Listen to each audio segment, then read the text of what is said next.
latar belakang untuk lingkungan dan ekonomi sebetulnya berkontribusi. Jadi bagaimana kita itu lingkungan, dan yang kedua untuk pemberdayaan ekonomi sebetulnya. Jadi penanya.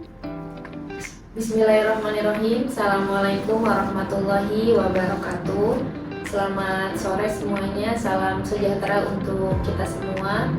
Alhamdulillah pada kesempatan sore hari ini kita bertemu lagi di podcast LSKPE, yaitu Lembaga Studi Kebijakan Publik, Ekonomi dan Pembangunan, di mana sudah beberapa episode kita membahas banyak hal. Akan tetapi pada sore hari ini kita akan berdiskusi tentang isu lingkungan, di mana kita akan membahas banyak hal, yaitu bagaimana sih atau faktor penyebab yang memang menjadi masalah utama lingkungan tuh apa saja gitu. Kemudian kenapa gitu isu lingkungan tuh sampai hari ini belum selesai.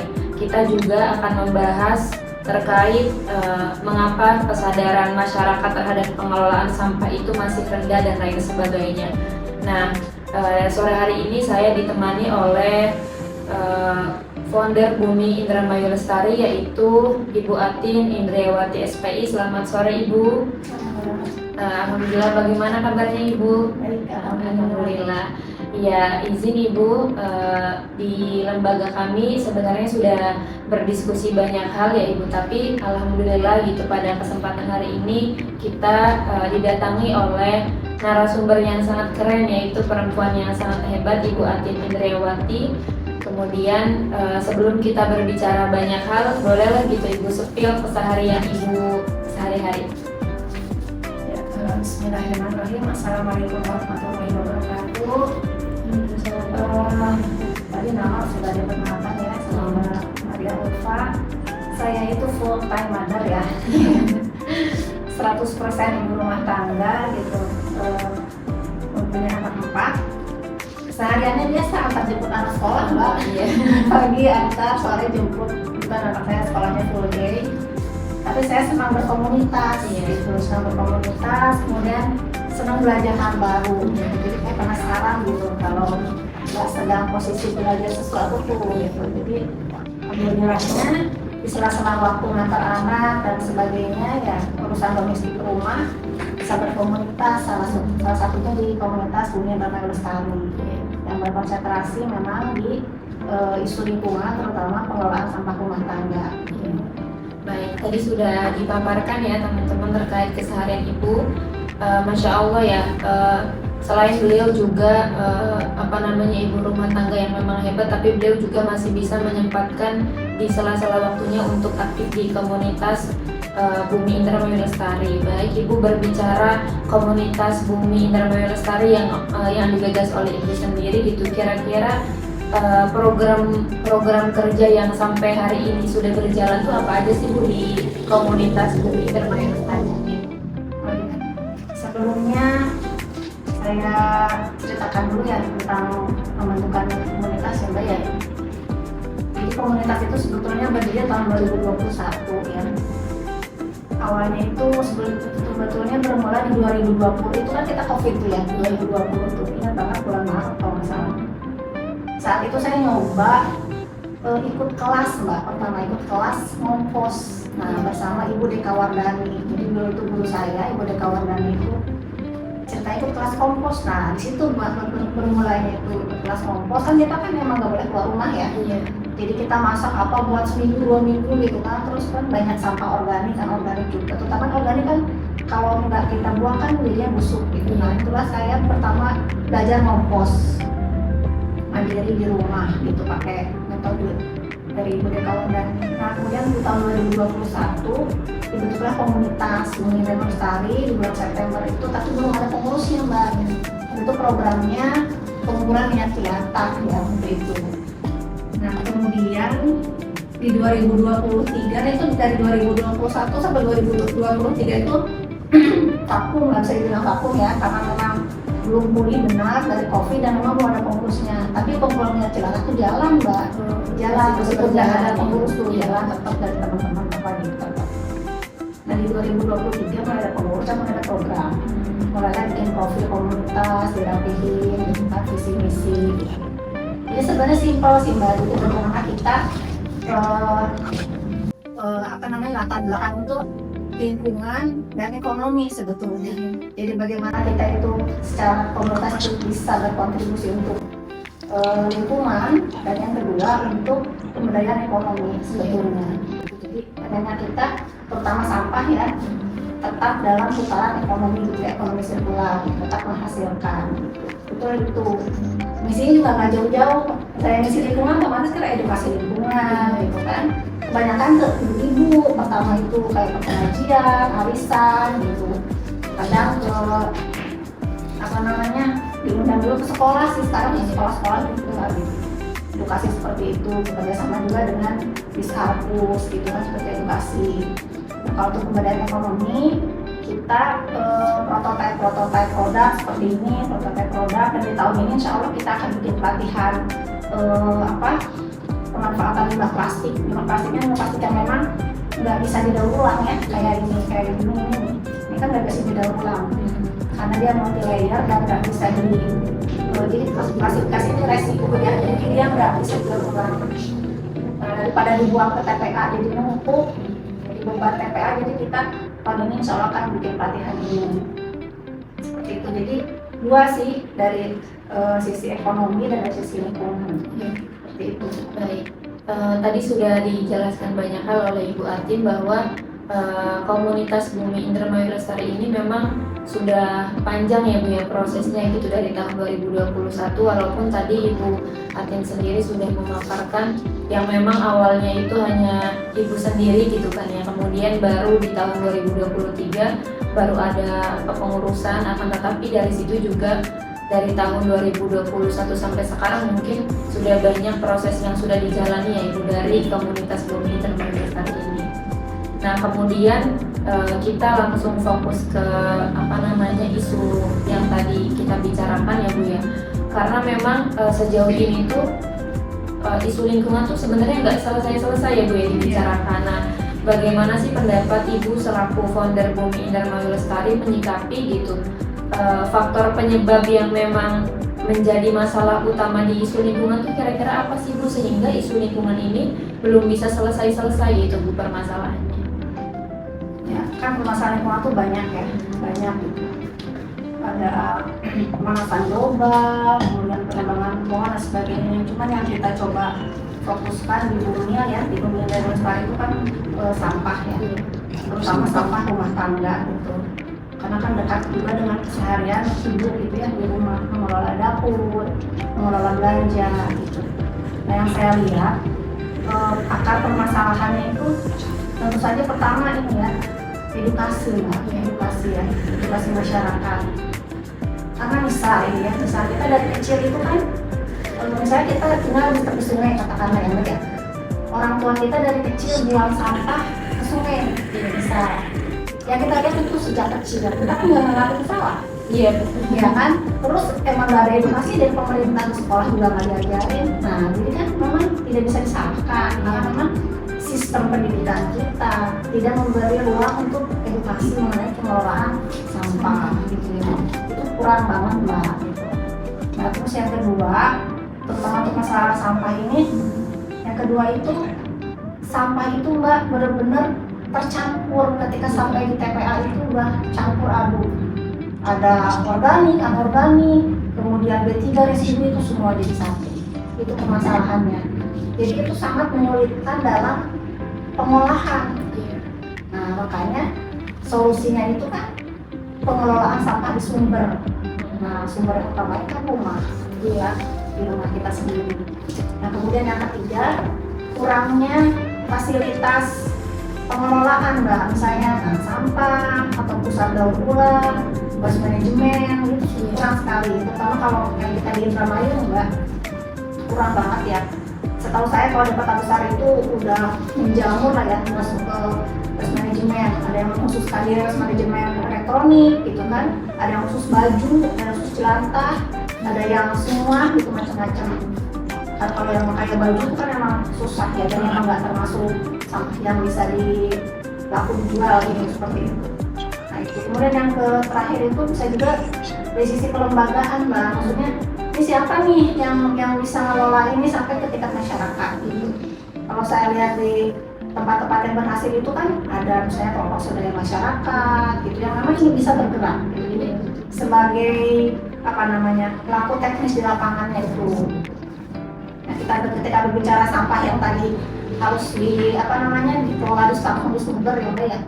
Ternyata sumber sampah utama itu memang rumah tangga. Iya, terutamanya itu yang Jadi kalau kita lihat data SIP-SN ya, Sistem Informasi Pengelolaan Sampah Nasional itu hampir 60% itu sumber dari rumah tangga, Mbak. Belum itu yang lain-lain, hotel, sekolah, semua tuh, pasar itu di bawah rumah tangga. Jadi cocok kalau pengelolaan sampah memang di rumah tangga dan perempuan itu menjadi aktor utamanya gitu kan. Nah kalau lihat terus kemudian lihat dari komposisi sampah. Komposisi sampah yang paling banyak itu organik, Mbak, yang basah. Sisa kulit buah, kulit sayur kayak gitu ya, sisa makanan, sisa masakan nggak habis itu paling banyak. Mirip juga komposisi dari 50 sampai 60%. Sisanya lain-lain, kertas, plastik dan sebagainya. Jadi ini Mbak dua isu utamanya. Yang pertama rumah tangga ya sebagai sumber utama, yang keduanya adalah sampah organik. Kan sampah kalau nggak ada organiknya kan nggak akan bau, nggak akan busuk kalau kering semua. Nah itu yang paling banyak usia organik sampai 60%. Jadi kurang lebih itu akar permasalahannya. Makanya Dunil itu di tahun 2025 kita pengen menghadirkan solusi ya, walaupun kita komunitas kecil apa ya gitu lah. Akhirnya di 2025 kita bikin sebenarnya reaktivasi sih. 2021 kita udah pernah bikin juga reaktivasi bank sampah. Jadi kita ingin mengelola sampah organiknya dulu. Kenapa nggak organik dulu yang tadi banyak tuh ya? Karena saya anggap organik lebih mudah, kan nggak busuk ya Mbak ya. Jadi udah kita organik dulu gitu kan sebagai solusi. Nah kedepannya saya tuh bercita-cita pengen punya pusat kelola sampah organik Mbak, minimal prototipe lah yang orang bisa belajar. Tapi gimana sih kalau ngelola gitu? Karena kalau di rumah sendiri saya udah ngelola tuh Mbak sampah organik itu, misalnya jadi kompos ya. Ini cuma di ember-ember aja jadi kompos ini Mbak. Cuma di ember bekas cat 25 kilo kayak gitu. Sejak tahun 2020 ya, sejak belajar kompos di rumah itu alhamdulillah nggak buang sampah organik ke TPA kayak gitu. Berarti memang faktor yang paling artinya itu di rumah tangga, kemudian sampah yang tadi ibu bilang sampah organiknya ya, karena memang sebenarnya walaupun apa namanya faktor utamanya itu di sampah yang di rumah tangga itu, ternyata orang-orang tuh tidak menyadari itu semua ya Bu. Ternyata yang paling besar dampaknya atau efeknya itu dari rumah tangga itu sendiri gitu kan. Nah kemudian dari beberapa penyebab dan memang solusi yang tadi Ibu sudah bicarakan gitu kan. Sekarang kita ke kesadarannya ya Bu ya.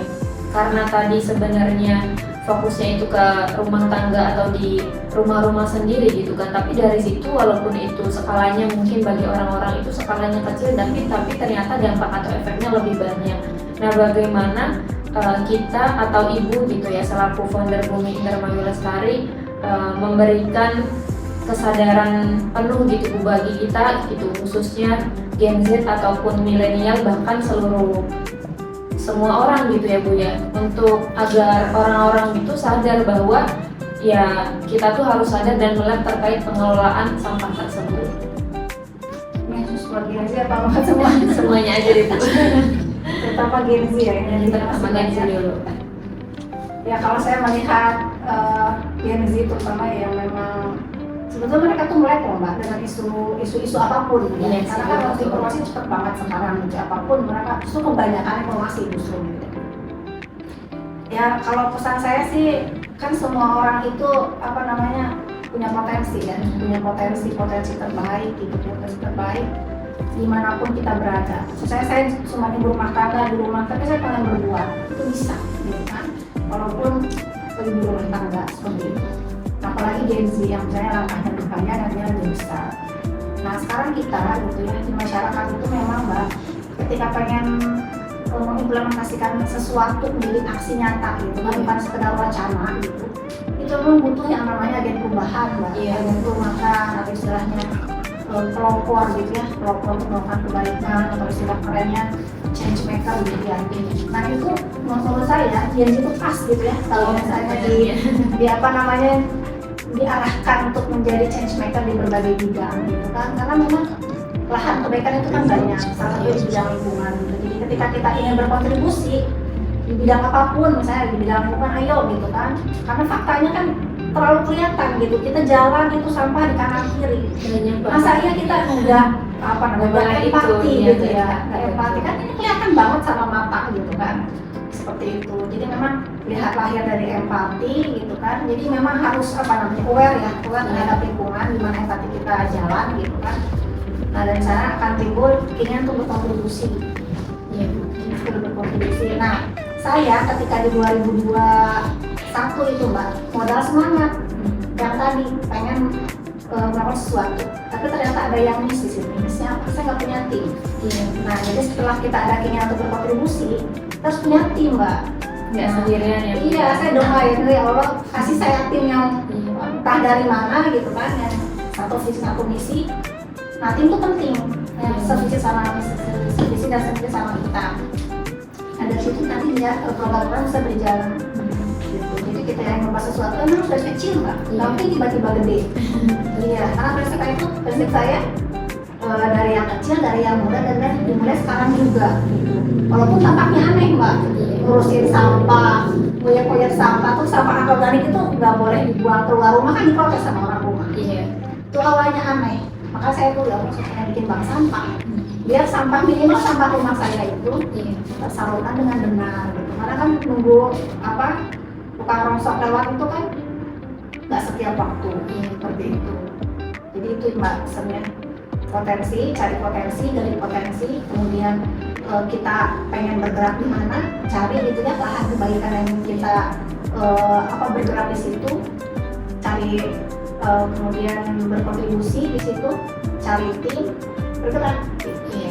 Ya memang apalagi generasi sekarang Gen Z gitu ya, memang yang tadi Ibu bicarakan bahwa Gen Z itu sebenarnya sangat melek gitu terhadap isu-isu apapun itu, bahkan tidak hanya isu lingkungan aja gitu, tapi ya mungkin secara faktanya ya Bu ya tetap gitu secara implementasi atau dalam pelaksanaannya mungkin Gen Z juga harus selalu mempunyai rasa semangat untuk ikut serta di dalam pengetahuan khususnya di isu lingkungan juga gitu, karena kan Gen Z juga merupakan bisa menjadi agen perubahan tersebut. Kemudian di sini kan ini ada beberapa produknya dari Bumi Intermil Lestari ya Bu ya, boleh dong Bu ini dikenalkan gitu sama teman-teman yang lain gitu, ini dari apa saja dan bagaimana? Ini kan dari kemasan minyak goreng ya. Ini termasuk residu Mbak. Jadi kalau kita berbicara sampah itu kan 4 jenis, organik, anorganik, B3 dan residu. Nah, seharusnya yang berakhir di TPA itu hanya residu yang diangkut ke TPA itu. Nah residu ini kan isinya begini gitu loh, sasetan, ini residu kan, ini sasetan kopi. Oh ini sasetan kopi kopi ya ini tuh. Ini kemasan dari minyak, ini kemasan dari sabun cair, ini kan kuat banget secara ini plastik multi layer, jadi didorongnya susah sekali karena dia ada unsur aluminiumnya, unsur plastik macam-macam, jadi ini masuknya residu. Kalau dari segi bahan dia kuat banget gitu kan. Nah kita ikhtiarnya bikin ini dari sampah anorganik, bikin pengolahan ini. Kemudian ini ekoenzim Mbak, ini dari sampah organik. Jadi ini tuh fermentasi selama 3 bulan dari sampah organik. Jadi komposisi air, gula merah dan sampah organik. Kalau ini tadi kompos ya, kompos. Kalau ini sabun cuci piring cair dari ekoenzim. Jadi ekoenzim ini cairan dijulukinya cairan sejuta manfaat. Jadi dibuat macam-macam. Kalau kita searching fungsi ekoenzim, khasiat ekoenzim, bacanya banyak banget, luar biasa. Sampai banyak komunitas yang udah berfokus banget Mbak di ekoenzim itu, bisa untuk penyakit, misalnya rendam kaki nanti buat penyakit ini gitu kayak gitu. Nah ini produk turunan dari ekoenzim, jadi ini sabun cuci piring ekoenzim. Jadi kalau kita cuci piring, misalnya pakai sabun cuci piring biasa juga dikasih ekoenzim itu nanti menurunkan kadar pencemarannya Mbak. Ya, berarti ada efeknya juga ya Bu ya. Itu memurnikan, baik memurnikan air, udara gitu. Kalau ini dari perca ya, dari perca, jadi kayak buat bantal jarum seperti itu. Jadi ini dari yang organik, ini organik. Nah, ini produk langsung dari komunitas Ibu berarti ya Bu ya? Ya. Nah, selain produk-produk ini gitu ya Bu ya, mungkin teman-teman yang lain juga mau tahu gitu, sejauh ini komunitas Bumi Indramayu Lestari itu kerjasamanya dengan apa aja sih Bu? Apakah dengan pemerintah daerah juga atau dengan apa saja gitu? Ya selama ini kita udah pernah ada audiensi ya dengan daerah, sudah pernah di tahun 2025 kita udah ngobrol bareng dengan waktu itu Pak Edi ya, kalau nggak salah Bapak Kabin Persampahan, diskusi ya ternyata memang apa ya, ini kan kalau permasalahan sampah tuh kompleks ya Mbak, kompleks dan tidak bisa solusi dari satu pihak. Jadi sifatnya terpadu, sifatnya terpadu. Jadi memang harus banyak ngobrol, harus banyak ngobrol di mana nih? Kan kita dulu kan persampahan juga kan menjadi tanggung jawab dari legislator ya, di DPRD kabupaten kayak gitu. Jadi memang harus ngobrol, ada sinergi gitu. Nah kita sebagai komunitas kan memang tidak punya kewenangan apapun, tapi kita punya kekuatan bergerak di masyarakat. Jadi ketika misalnya dinas, kemudian legislator, komunitas, kampus, media gitu ya, itu kan merupakan pentahelix dari syarat-syarat dalam pembangunan ya. Jadi ada sinergi dari 5 unsur itu insya Allah sih Mbak, tapi asal banyak ngobrol gitu ya. Karena kalau kita berbicara DLH ya, yang dikeluhkannya kekurangan armada, tapi mau sampai kapan pun sampah itu bakal tambah banyak. Kan penduduk tambah banyak, konsumerisme naik, industrialisasi, budaya serba praktis, ya Mbak. Nah itu tuh sampah tuh kan makin tambah banyak. Itu nggak akan ngejar dengan metode kumpul atau buang tuh nggak akan ngejar. Nggak akan ngejar itu aja nggak akan ngejar. Karena kan Indonesia nih Mbak, sebetulnya Januari sudah ditetapkan status darurat sampah nasional. Ini yang bilangnya Menteri Lingkungan Hidup Faisal ya, Pak Hanif Faisal udah bilang seperti itu. Cuman kita nggak ya, terhubung dengan isu macam-macam, dengan gosip-gosip artis dan sebagainya, kita nggak tahu nih sebagai orang itu aja. Bahkan Menteri Lingkungan Hidup itu sudah menginstruksikan penutupan TPA di sekitar 30-an TPA se-Indonesia. Itu karena TPA di Indonesia itu ternyata tidak memenuhi standar gitu. Jadi kan kalau di TPA itu ada sistemnya istilahnya open dumping ya. Jadi kalau open dumping itu cuma ditaruh aja, dibiarin aja, ditumpuk aja. Nah yang seperti ini nih yang suruh ditutup. Masa sudah rehabilitasi sudah ditutup. Jadi yang bagus itu kan dipadetin terus di layer pakai tanah berapa hari sekali seperti itu. Nanti ada saluran buat kayak air berlindingnya ya, kan keluar air kayak gitu. Yang bagus seperti itu. Itu udah status darurat sampah nasional sebetulnya Mbak, dari Indonesia dulu.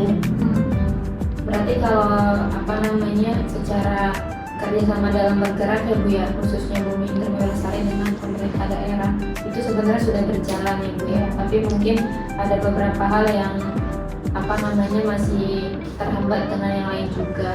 Nah kemudian saya juga melihat ya Bu ya di Instagramnya akun Bumi Indramayu Lestari itu kan sudah bergerak di dalam banyak hal yang tadi Ibu juga sudah jelaskan, sering edukasi di perpustakaan, kemudian di sekolah-sekolah. Nah semisal ini ya Bu ya, ada beberapa sekolah yang mungkin ingin kerjasama juga dengan Ibu gitu, sekolahnya ingin diberikan edukasi oleh komunitasnya Ibu, nanti sistem kerjasamanya itu bagaimana? Ya biasanya sih kita simpel ya Mbak ya, simpel gitu. Yang jadi permasalahan tuh justru SDM-nya dari kitanya, dari segi waktu.